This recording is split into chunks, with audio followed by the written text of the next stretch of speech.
Come with us as we experience Otaru and Sapporo on the northern island of Japan, Hokkaido, in just 6.5 hours. Welcome to Japan. The pilots just jumped on board, and I believe this is the first time that Quantum has been into the port of Muroran. So there are actually two pilot boats that pulled up alongside with different people getting onto the ship. I suspect there would have been a handing over of a plaque, as happens to every new port that a ship goes into. It's taken us 9 days to get here. So we started in Seattle last Monday. It's now Thursday, but we have lost a day. And we've been adding an hour to each night as well. So our body clocks are still not great, but we're excited for a great day. First day in Japan for us. We docked in Muroran, took a minibus up to Otaru and Sapporo with a group of people we met online for the cruise. It wasn't a tour as such, it was the hire of a minibus and a driver who picked us up at a local train station just out of town. There's a law in Japan where a driver cannot drop you off and pick you up in the same place. So we were there till quite late in the evening. So we preferred to get dropped to the port on our return. So we made a small taxi drive to a local train station to meet the guy. We're so excited. It's our first 7-Eleven. Here we are in Washibetsu. We have an hour before our bus takes us on to Sapporo. So there's nothing like a good look around a 7-Eleven. There. Oh.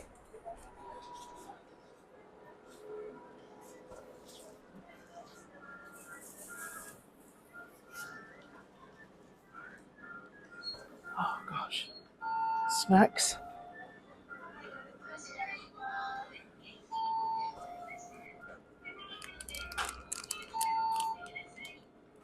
Oh my gosh, this is going to be a nightmare. We are going to need, oh my god, we're going to need a suitcase. Blueberry cheesecake sweets.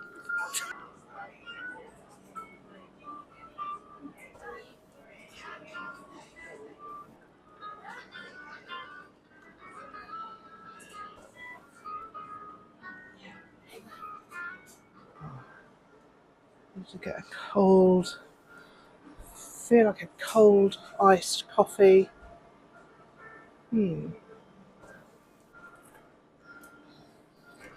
Those. I'll try one of these. Look at those big cans, they're huge.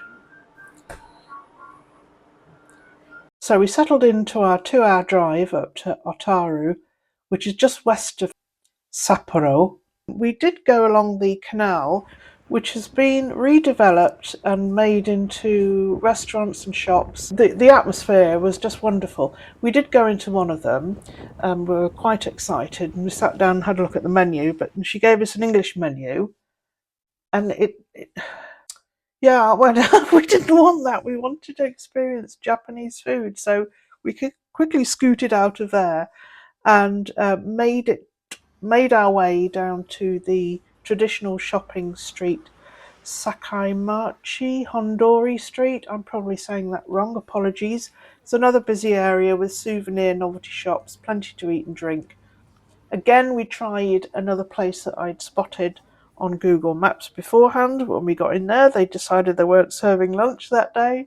So anyway, we soon found a small stall selling beef sushi. Now, we're not big sushi eaters, so we thought we'd give the beef sushi a go. It was surprising. There was a lot of cod roe on the top. The beer was tasty and the cutlet was good, even though thought we were getting 5, but turns out there were 5 cheeses in it, not 5 pieces for the price. So for 2 beers, 1 cutlet with cheese in it, and the 2 beef sushi.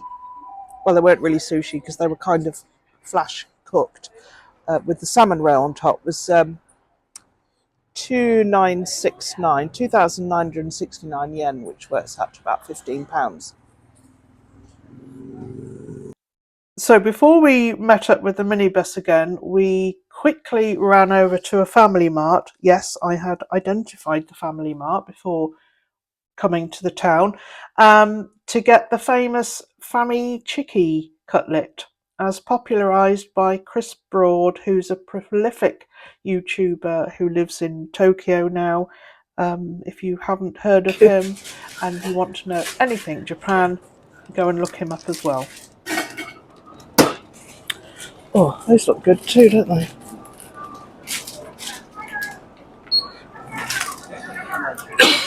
Arigato. We got the goods. We've got to leg it back to the minibus though now, because they'll be waiting for us. So you can't eat in the streets. So we're going to hopefully get to eat it when we get to the minibus. Okay, FamiChicki. Very tasty. And some popularity all of a sudden. If you know, you know.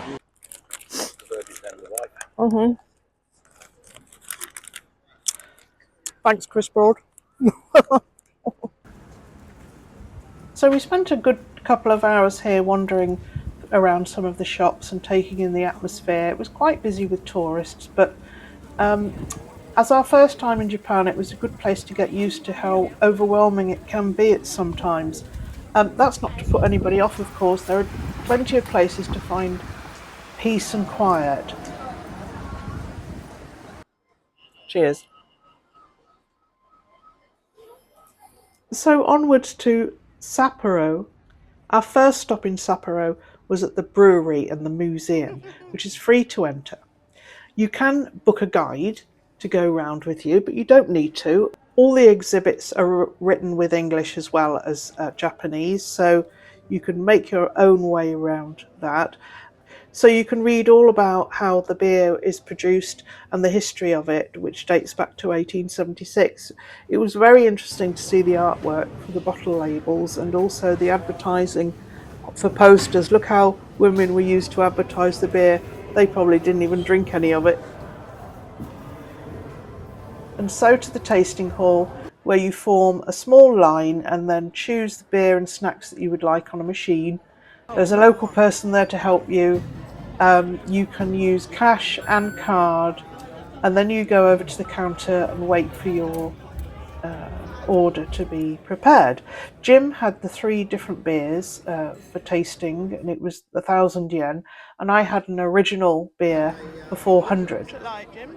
And then we all sat down in a beer hall and had a chat and enjoyed our beers.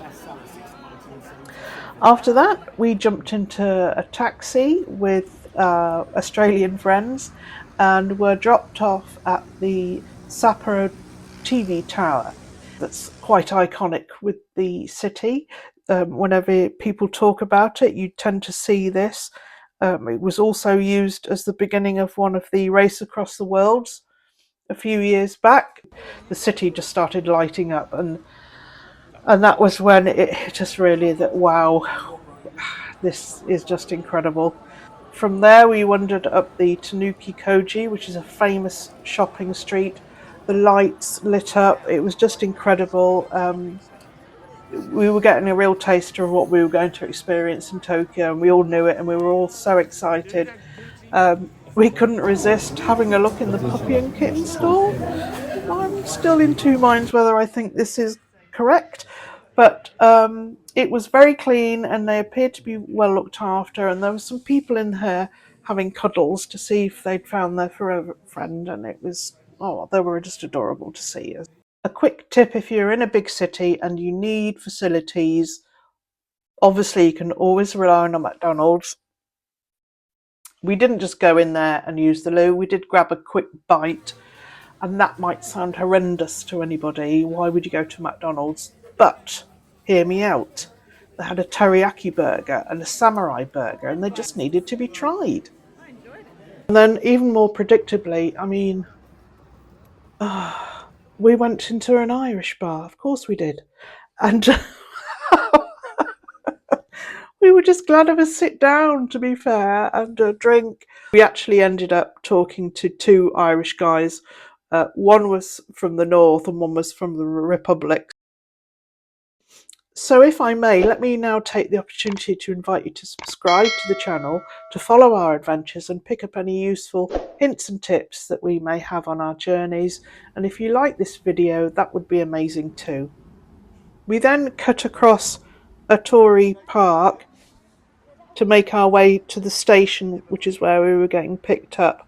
And then we got some amazing views of the tower fully lit up. That park that runs for, I don't know, a kilometre maybe, is also what's used in the winter for the ice festivals in the winter, where they have all the ice carvings. That would be incredible to witness. Anyway, so we popped into a Lawson, which is just like a 7-Eleven, for a few beers and soft drinks for the ride home, and walked through the station. I managed to get my first Eki stamp of the trip. I was delighted. I had to go into the ticket office and they gave me some directions, gave me a little map to show me where to go. I did have to buy a ticket for £200, just so I could get through the barrier to go and access the Eki stamp. And unfortunately, I've got no footage of me doing that because Jim waited outside for me. So I'll just post a picture here. If you've not heard of Eki stamps, do look them up. We found quite a few on our trip, and I will share with you exactly where we found them in the stations that they are mostly, Eki stamps are for stations, but lots of places of interest have stamps as well. The book I purchased on Amazon before I came over. I'm sure I got the Eki stamp information from Charmeleon's channel. I'm sure it was when I was watching one of her vlogs that I came across them. So we did do 15,000 steps in 6.5 hours. But one thing to note is that there were no hills. Everything was on the level. The streets were in good condition. So anybody with mobility issues or with scooters wouldn't have a problem at all. So as I'm finishing up editing this video, I just wanted to say that I was very pleased with the short amount of time we had in Otaru and Sapporo. There were so many people disappointed on the cruise because they couldn't make their own way there on a train. There was a 3-hour, I did look on Google before we came away and was querying whether we'd be able to do the train. It was a 3-hour journey.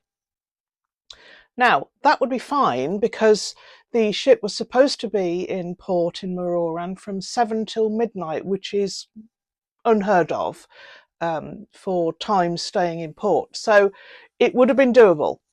But apparently there weren't enough trains, so there were a lot of disappointed people. Cruise ship excursions, as we all know, are so expensive. So you really do need to do your homework, especially when you're at a port that is quite far away from the main attraction. It happens a lot, especially in Italy, and I still can't believe the amount of people that rock up and have no idea what they're going to do next, and just, there's no harm in being spontaneous, but you do need to do your homework, especially in places that you're unfamiliar with. So please do bear that in mind. We joined, there's a Facebook group for every cruise now, and whilst Facebook isn't my favourite community, it's very useful for when you've got a cruise booked. We were able to organise so many different things with fellow passengers, and this trip included in that. Very thankful to Kylie, her husband, sister-in-law and his brother. Sky Express was the company she chose, and I've just pulled them up on the internet. They do tours, But again, that this would come at a cost, and we were happy enough just to take the minibus with the driver, and it worked perfectly. We really were in the minority, and I feel so sad for the other passengers. So, this is just the tip to do your homework before you leave. So join us next time. The next port is Hakodate, still on the island of Hokkaido. And there we will visit the morning market. You cannot miss that. The aerial ropeway, and a beautiful, peaceful garden with a shrine. It was just a magical day. See you next time.